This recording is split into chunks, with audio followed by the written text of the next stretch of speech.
chicos, buenos días, bienvenidos a la clase del día de hoy, que es la revisión de la clase de profundización del contenido de la unidad número 1, que equivale a narrativa, ya al género narrativo, pero también específicamente en este caso vamos a trabajar los narradores, ¿ya?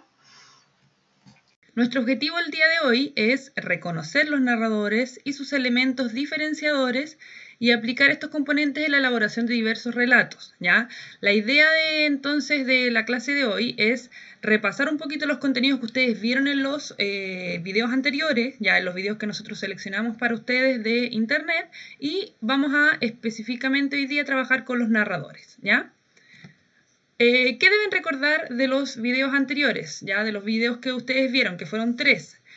Primero, el género narrativo tiene una variedad de elementos que ustedes ya conocen, ¿ya? Aquí vamos a simplemente recordarlos y nos vamos a enfocar en los narradores, que son la parte específica aquí, ¿ya? La estructura, que es vital en una narración siempre tiene que comenzar, desarrollarse, tener un nudo, una parte central, ¿no es cierto? Y tener un desenlace hacia su final, ¿ya?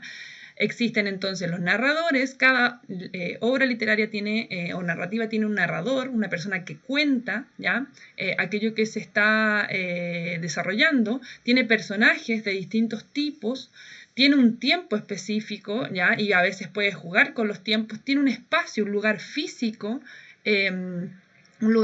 que tiene muchas descripciones, ya muchas características, tiene un ambiente que es esta carga emotiva que podría entonces variar dependiendo del cuento. Por ejemplo, un cuento de terror, un relato de terror, va a tener un ambiente tenso, oscuro, lúgubre, tétrico, etc. En cambio, una novela romántica, por ejemplo, podría tener un ambiente más relajado, más distendido, etc. Y por último, las acciones, porque obviamente sin acciones no puede suceder nada, ¿ya? Y en los videos, en algún minuto se menciona que, ¿no es cierto?, que el texto narrativo está escrito en prosa. ¿Y qué significará que está escrito en prosa? Bueno, si lo diferenciamos, por ejemplo, de una obra dramática, una obra de teatro, ¿no es cierto?, que está escrita en diálogos, o de un poema que está escrito en versos, ¿ya? Esta forma que tienen los cuentos y las novelas de estar escritos, de contar las historias por párrafos, ¿ya? Es lo que llamamos la prosa, ¿ya? Y en algunos casos también existe lo que se llama una prosa poética, que es cuando la prosa tiene una leve variación y se mezcla con la poesía, ¿ya? A continuación, entonces, esta división extraña llamada, digamos, heterodiegéticos y homodiegéticos de los narradores. Estos dos narradores o estos dos tipos de narradores, chicos, tengan en consideración que uno podría decir, ya, pero ¿cómo me aprendo estos nombres tan extraños, ¿no es cierto? Heterodiegético y homodiegético. Bueno, la palabra está compuesta de dos elementos, ¿ya? La primera, que es la, ¿no es cierto?, la homo o hetero, significa que son o iguales o distintos, ¿ya? Por lo tanto, tenemos que tener la consideración, y ahí les recomiendo intentar memorizarlos a partir de que lo hetero, ¿no es cierto?, lo heteronormado, lo heterosexual, que son palabras que nosotros usamos o que hemos escuchado en alguna, digamos, en alguna oportunidad, es porque son distintos. Y en este caso, si se fijan, estos dos narradores que aparecen dentro de los heterodiegéticos son narradores que son distintos, ¿ya?, a un personaje porque están fuera de la historia. En cambio, los homodiegéticos, ¿ya?, que son iguales, es porque son personajes, ¿ya? Y ahí está la palabra, por ejemplo, homosexual, homoparental, ¿ya? Cuando decimos que dos seres iguales, ¿ya?, en este caso, a un personaje, ¿ya?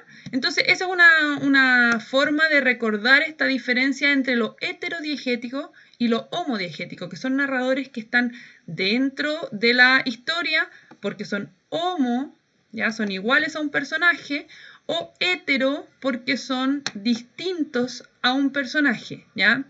Porque están fuera de la historia. ¿Y por qué se llaman así? Porque la diégesis es el acontecimiento, lo que sucede, ¿ya? Entonces veamos un poquito rápidamente qué es lo que diferencia a estos dos narradores, ¿ya? Los narradores heterodiegéticos que están fuera de la obra son el omnisciente y el de conocimiento relativo. Ambos tienen que tener en cuenta mucho, ya además de las descripciones que aparecen aquí en el texto, es que son dos narradores que nunca van a encontrar, nunca van a tener señales ni marcas, ni van a decir nada que los haga ver dentro de la historia. Estos narradores están siempre fuera de ella, ¿ya? El omnisciente es el narrador por excelencia que sabe todo lo que sucede en la obra y por lo tanto va a saber el presente, el pasado, el futuro de los personajes, va a saber qué es lo que están pensando, incluso en algunos casos, como dice aquí, realiza juicios de valor, o sea, nos va a decir si el personaje lo está haciendo bien o mal, ¿ya? En cambio, el de conocimiento relativo pareciera ser que es como un narrador que no está dentro de la obra, pero narra como si él estuviera viendo y oyendo lo que está pasando, ¿ya? Pero dentro de la obra no vamos a tener ninguna marca que nos diga que él está dentro de la historia, ¿ya? Aquí algún elemento que les puede servir para reconocerlos. Ambos, generalmente, ya y en su mayoría, usan la tercera persona gramatical. Ya nos hablan de un él, de un ella, de ellos, ya, de ellas. Y además, nunca van a hablar como si fueran personajes, ¿ya? Entonces tengan en cuenta eso cuando tengan que reconocer un narrador heterodiegético porque son elementos que les pueden ayudar a reconocerlo, ¿ya? Los narradores ahora homodiegéticos, entonces, son narradores que se encuentran dentro de la historia y por lo tanto, al ser personajes de la historia, pueden tener una, digamos, marca textual o pueden estar diciendo cosas mucho más como presenciales, ¿ya?